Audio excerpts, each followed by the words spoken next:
قطر radio 107 Doha میں اس وقت صبح کے ٹھیک 9 بجے ہیں۔ السلام علیکم ورحمۃ اللہ وبرکاتہ۔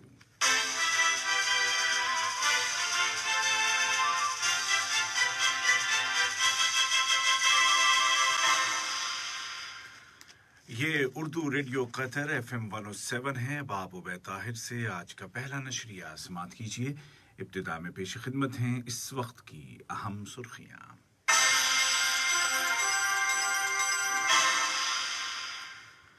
صاحب سمو امیر شیخ تمیم بن حمد آل ثانی کو امیر کویت کی جانب سے ایک زبانی پیغام موصول ہوا ہے۔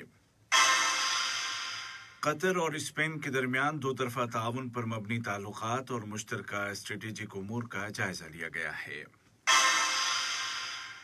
نائب وزیر اعظم و وزیر خارجہ نے خطے میں کشیدگی کو کم کرنے کے لیے قطر کے کردار کی طرف اشارہ کیا ہے۔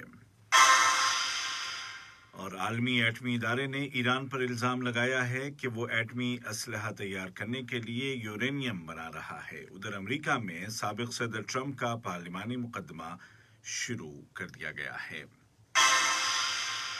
اور پیش خدمت ہے اردو ریڈیو قطر FM 107 سے آج کا پہلا مفصل نشریہ۔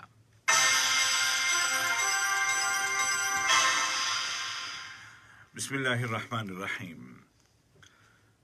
صاحب سمو امیر شیخ تمیم بن حمد آل ثانی کو امیر کویت شیخ نواف الاحمد الجابر الصبح کی جانب سے ایک زبانی پیغام موصول ہوا ہے، جس کا تعلق دو طرفہ برادرانہ تعلقات اور موجودہ علاقائی اور عالمی صورتحال سے ہے۔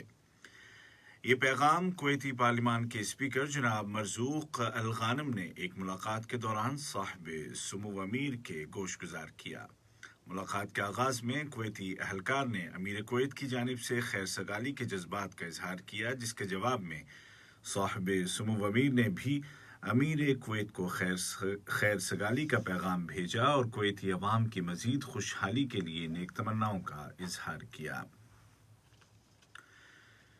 صاحب سمو امیر شیخ تمیم بن حمد آل ثانی کے ساتھ اسپین کی وزیر برائے امور خارجہ، یورپی یونین اور تعاون محترمہ ارانچا گونزالیس نے ملاقات کی، جس کے دوران دو طرفہ تعلقات اور ان کو فروغ دینے کے ذرائع کے علاوہ دیگر علاقائی اور عالمی امور زیر بحث آئے۔ قطر فاؤنڈیشن کی سربراہ شیخہ موزہ بنت ناصر کے ساتھ اسپین کی وزیر خارجہ اور یورپی یونین کے امور اور تعاون کی وزیر محترمہ ارانچا گونزالیس نے ملاقات کی، جس کے دوران تعلیم اور سائنسی تحقیقات کے متعلق موضوعات اور قطر فاؤنڈیشن اور حمد بن خلیفہ یونیورسٹی کے ساتھ تحقیقاتی تعاون کو مستحکم کرنے کے وسائل اور امکانات پر تبادلہ خیال کیا گیا۔ وزیر اعظم و وزیر داخلہ شیخ خالد بن خلیفہ بن عبدالعزیز آل ثانی کی صدارت میں کیبنٹ کی ہفتہ وار میٹنگ ہوئی، جس کے دوران فیصلہ کیا گیا کہ کورونا وائرس کی روک تھام کے لیے ملک میں نافذ احتیاطی تدابیر کو جاری رکھا جائے گا۔ کابینہ نے ریئل اسٹیٹ کے شعبے کو ترقی دینے کی حکمت عملی کی ذمہ دار کمیٹی کے کام کاج کی مدت کو مزید 6 ماہ کے لیے بڑھانے کی بھی منظوری دی۔ اسی طرح قطر کی وزارت ثقافت اور کھیل اور پرتگال کی کلچر منسٹری کے درمیان کلچر کے شعبے میں کی گئی ایک MOU یا مفاہمت کی یادداشت کو بھی منظور کر لیا گیا۔ وزیر اعظم و وزیر داخلہ شیخ خالد بن خلیفہ بن عبدالعزیز آل ثانی کے ساتھ فیفا کے صدر جناب جیانی انفینٹینو نے ملاقات کی۔ ملاقات کے دوران قطر اور فٹ بال کی عالمی تنظیم فیفا کے درمیان قائم تعاون اور اس کے فروغ کے ذرائع، بالخصوص سن 2022 کے قطر عالمی فٹ بال کپ کی تیاری کے حوالے سے تازہ ترین صورتحال پر بات چیت کی گئی۔ مجلس شورا کے اسپیکر جناب احمد بن عبداللہ بن زید آل محمود اور ملک کے دورے پر آئے ہوئے کویتی پارلیمان کے اسپیکر جناب مرزوق بن علی الغانم کے درمیان گفت و شنید ہوئی ہے، جس کے دوران دو طرفہ تعاون کو بڑھانے اور عالمی اور علاقائی سطح پر ہونے والی پارلیمانی سرگرمیوں کے دوران دونوں ملکوں کے موقفوں کو مربوط کرنے اور مشترکہ خلیجی پارلیمانی عمل کو مضبوط کرنے کے ذرائع پر غور کیا گیا۔ नायब वज़ीर आज़म और वज़ीर ख़ारजा शेख मोहम्मद बिन अब्दुर्रहमान आल थानी और स्पेन की वज़ीर बराए उमूर ख़ारजा ताउन और यूरोपीय यूनियन मोहतरमा रैंसा कौंसलेस के दरमियान दो तरफ़ा ताल्लुक़ात और बिलखुसूस मईशत, स्ट्रेटेजिक उमूर और कल्चरल पार्टनरशिप के शोबों में कायम ताउन और दीगर मुश्तरका उमूर पर बातचीत की गई। मुलाकात के बाद एक मुश्तरका प्रेस कॉन्फ्रेंस से खिताब करते हुए नायब वज़ीर आज़म और वज़ीर ख़ारजा ने कहा कि ये स्पेनी वज़ीर ख़ारजा का दौरा दोनों मुल्कों के माबैन कायम बेहतरीन ताल्लुक़ात के ज़िम्न में है। उन्होंने कहा कि हमारे ताल्लुक़ात तारीख़ी और मजबूत हैं। खित्ते में कशीदगी के मुतालिक एक सवाल के जवाब में नायब वज़ीर आज़म और वज़ीर ख़ारजा ने कहा कि इस ज़िम्न में कतर एक अहम किरदार अदा कर रहा है ताकि खित्ते में कशीदगी को कम किया जा सके। कतर की हेल्थ मिनिस्ट्री ने मॉडर्ना कंपनी की तैयार करदा कोविड-19 वैक्सीन के इस्तेमाल की इजाज़त दे दी है। कतर में दवाओं को जांचने और परखने के मुतालिक इदारे की जानिब से मॉडर्ना वैक्सीन का तफसीली और बारीक बीनी के साथ मुआयना किया गया और हज़ारों रज़ाकारों पर किए गए क्लिनिकल टेस्टों का बगौर जायज़ा लिया गया और उसके बाद ही ये इजाज़तनामा जारी किया गया। वाज़ेह है कि ये दूसरी कोविड वैक्सीन है जिसके इस्तेमाल की कतर में इजाज़त दी गई है। दूसरी जानिब वजारत सेहत की जानिब से जारी किए गए ताज़ा आदाद शुमार के मुताबिक कल कोरोना के 451 नए केस दर्ज किए गए, जबकि मज़ीद 260 कन्फर्म पेशेंट सेहतयाब हो गए हैं और इस तरह इस बीमारी से रिकवर होने वालों की मजमूई तादाद 1,47,451 हो गई है। मिनिस्ट्री ने कहा है कि अगर केसेस की तादाद यूं ही बढ़ती रही तो मुल्क में इजाफी पाबंदियां लगाई जा सकती हैं। मुल्क में नाफिज एहतियाती तदाबीर पर अमल दरामद करते हुए मुतल्लिका सरकारी इदारों ने होम क्वारंटीन की शर्तों की खिलाफ वर्जी करने वाले 8 अफराद को हिरासत में ले लिया है और उनके खिलाफ अंडरटेकिंग की शर्तों के मुताबिक कानूनी कार्रवाई की जाएगी। ये खबरें आप उर्दू रेडियो कतर FM 107 से सुन रहे हैं।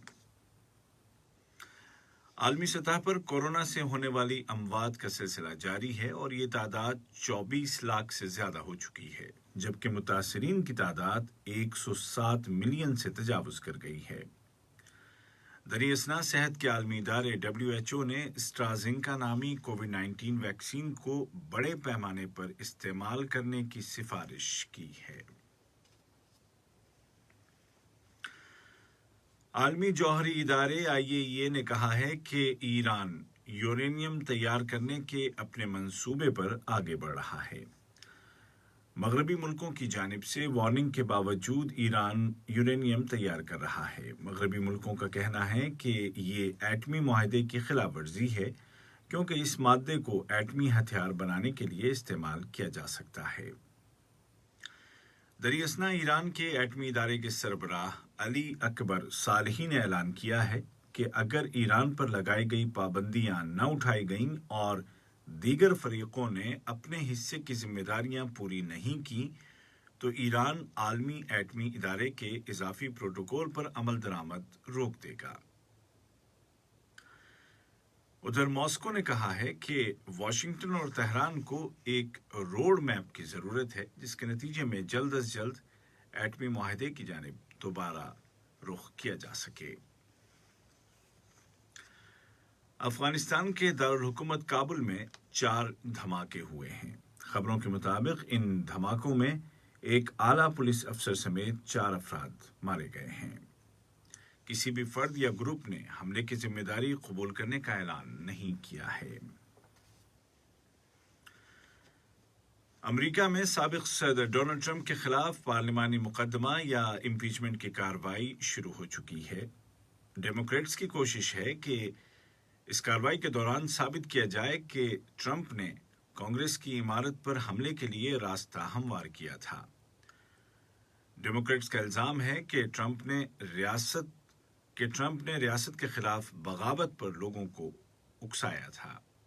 कार्रवाई के दूसरे दिन ऐसे विजुअल्स दिखाए गए जो इससे पहले किसी ने नहीं देखे थे, जो कि डेमोक्रेट्स की एक कोशिश है कि सेनेट के रिपब्लिक अरकान को उस अनारकी और ख़तरे का अंदाज़ा हो सके जो 6 जनवरी को अमेरिका को लाहिक हो गया था। और अमेरिकी सदर जो बाइडेन ने ऐलान किया है कि उनकी हुकूमत ने म्यांमार में इनकलाब के जिम्मेदार अफराद के खिलाफ पाबंदियां लगाने का फैसला किया है। उन्होंने इनकलाबियों से मुतालबा किया कि वो इक़्तिदार छोड़ दें और मुल्क की जमहूरी क़यादत को फ़ौरन रिहा कर दें। आज का पहला नशिया ख़त्म होने से कबल इस वक्त की अहम सुर्खियां एक मरतबा फिर सुन लीजिए।